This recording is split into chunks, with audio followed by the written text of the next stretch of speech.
বর্তমানে দেশের সবচেয়ে আলোচিত বিষয় হল সরকারি চাকরির নিয়োগে কোটা পদ্ধতি। প্রথম ও দ্বিতীয় শ্রেণীর সরকারি চাকরির নিয়োগে ৩০% মুক্তিযোদ্ধা কোটাসহ মোট ৫৬% নিয়োগই হয় কোটা থেকে। বাকি ৪৪% নিয়োগ দেওয়া হয় সাধারণ চাকরি প্রার্থীদের মধ্য থেকে। তার মানে এইসব নিয়োগে প্রকৃত মেধাবীরাই সংখ্যালঘু হয়ে আছে। ৫৬% কোটার মধ্যে নারী কোটা ১০%, জেলা কোটা ১০%, উপজাতি কোটা ৫% এবং প্রতিবন্ধী কোটা ১% নিয়ে সাধারণ মোট কোটা ২৬%। অন্যদিকে শুধু মুক্তিযোদ্ধা কোটাই ৩০%। সে কারণে সরকারি চাকরির নিয়োগে এই মুক্তিযোদ্ধা কোটা নিয়ে দীর্ঘদিন থেকে এক ধরনের অসন্তোষ বিরাজ করছিল। অভিযোগ আছে, বাংলাদেশে এত কোটা থাকার কারণে কম যোগ্যতা সম্পন্ন প্রার্থীদেরই বেশি চাকরি হচ্ছে। বিশ্বের অন্যান্য দেশেও কোটা পদ্ধতি রয়েছে, তবে কোনো দেশেই বাংলাদেশের মতো মেধাবীদের তুলনায় কোটাধারীরা সংখ্যাগরিষ্ঠ নয়। আর্থসামাজিক বৈষম্য দূর করার জন্য যে কোটা ব্যবস্থা প্রবর্তন করা হয়েছিল, সেটি এখন বৈষম্যের কারণ হয়ে উঠেছে বলে মনে করেন বিশেষজ্ঞরা। বাংলাদেশের সরকারি চাকরিতে মুক্তিযোদ্ধা কোটা কিভাবে শুরু হয়েছিল এবং বর্তমানে শিক্ষার্থীরা কেন এই কোটা ব্যবস্থার সংস্কারের জন্য আন্দোলন করছে, সে সম্পর্কে আলোচনা করা হবে কি কেন কিভাবে এই পর্বে।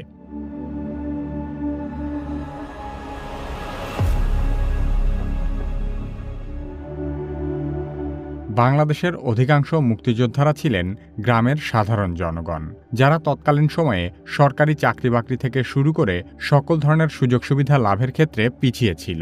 সেই সাথে মুক্তিযুদ্ধে অনেকেই শহীদ হয়েছেন, কেউ বা হাত পা হারিয়ে পঙ্গু হয়েছেন।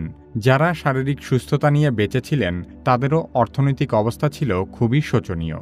এমন পরিস্থিতিতে দেশের স্বাধীনতায় অবদান রাখা মহান বীর মুক্তিযোদ্ধারা যেন সমাজে পিছিয়ে না পড়েন, সে কারণে তাদের জন্য সরকারি চাকরিতে বিশেষ কোটার ব্যবস্থা করা হয়। তবে অনেক মুক্তিযোদ্ধাই শিক্ষিত ছিলেন না বা তাদের সরকারি চাকরি করার বয়স বা যোগ্যতা ছিল না। সেক্ষেত্রে মুক্তিযোদ্ধাদের সন্তানদেরকেও সরকারি চাকরির ক্ষেত্রে বিশেষ কোটা সুবিধার আওতায় অন্তর্ভুক্ত করা হয়। মুক্তিযোদ্ধাদের জন্য এই কোটা পদ্ধতি তৈরি হয়েছিল একটি অন্তর্বর্তীকালীন বা অস্থায়ী নিয়োগ ব্যবস্থার মাধ্যমে, যা পরবর্তীতে দীর্ঘ সময় যাবৎ চলমান থেকেছে।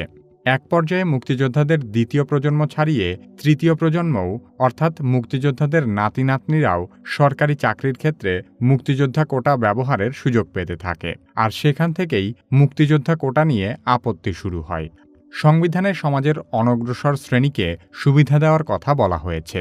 এখানে অনগ্রসর শ্রেণীর মধ্যে নারীদেরকেও অন্তর্ভুক্ত করা হয়েছে, কিন্তু কোথাও মুক্তিযোদ্ধাদের কথা আলাদাভাবে উল্লেখ করা হয়নি, কারণ সকল মুক্তিযোদ্ধাই হতদরিদ্র বা গ্রামের পিছিয়ে পড়া জনগণ ছিলেন না। অনেক শহুরে এবং ধনীরাও মুক্তিযুদ্ধে অংশগ্রহণ করেছেন। সে কারণে মুক্তিযোদ্ধাদেরকে এক বাক্যে অনগ্রসর বা পিছিয়ে পড়া জনগোষ্ঠী হিসেবে উল্লেখ করার কোনো সুযোগ ছিল না।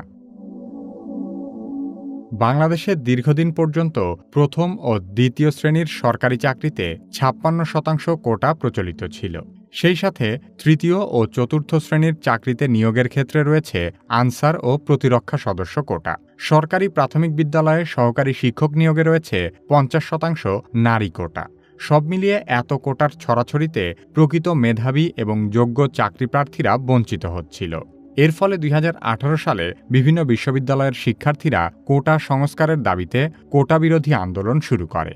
শিক্ষার্থীদের দাবি ছিল কোটা ৫৬% থেকে নামিয়ে ১০% করা হোক। বিশ্ববিদ্যালয়ের শিক্ষার্থীদের দাবির মুখে ২০১৮ সালে জনপ্রশাসন মন্ত্রণালয় একটি পরিপত্র জারির মাধ্যমে পুরো কোটা পদ্ধতি বাতিল করে দিয়েছিল।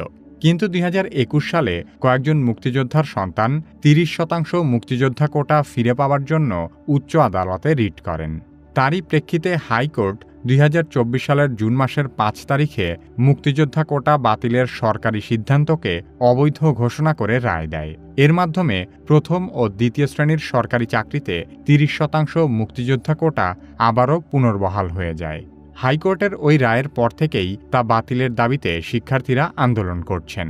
কিছুদিন আন্দোলন চলার পর কুরবানি ঈদের কারণে ২৯ জুন পর্যন্ত আন্দোলন স্থগিত রাখেন শিক্ষার্থীরা।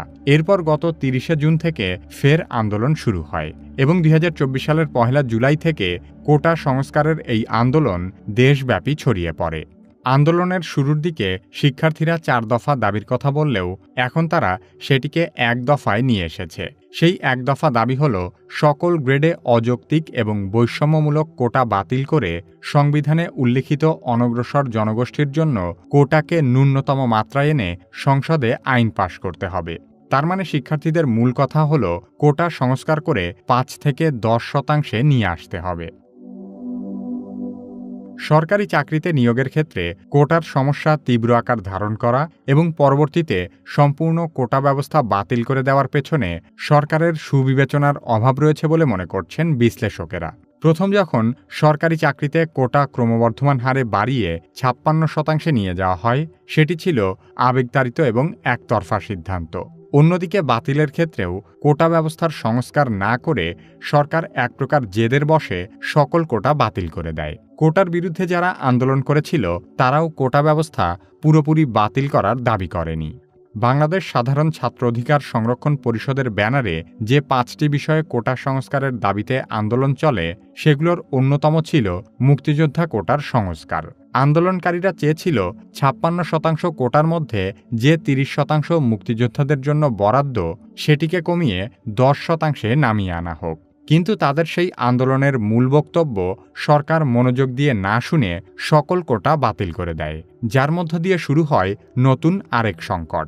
তখনই যদি ছাত্রদের দাবি অনুযায়ী কোটা ব্যবস্থার সংস্কার করা হতো তাহলে মুক্তিযোদ্ধার সন্তানদের আপত্তির সূত্র ধরে নতুন করে আর কোনো কোটাবিরোধী আন্দোলন তৈরি হতো না।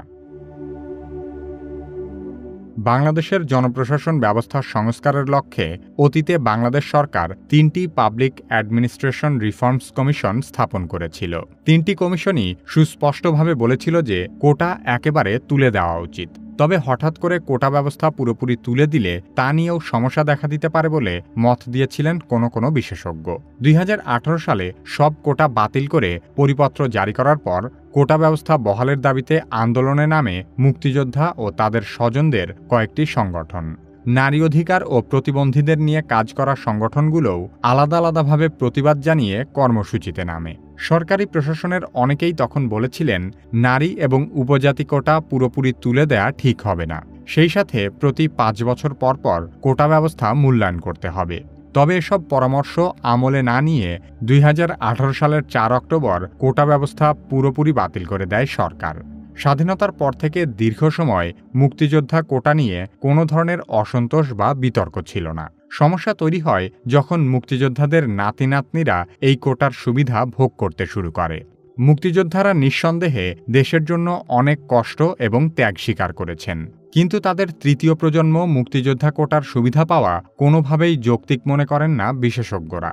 তাছাড়া স্বাধীনতার এত বছর পরে বহু মুক্তিযোদ্ধা পরিবারের অবস্থার পরিবর্তন ঘটেছে।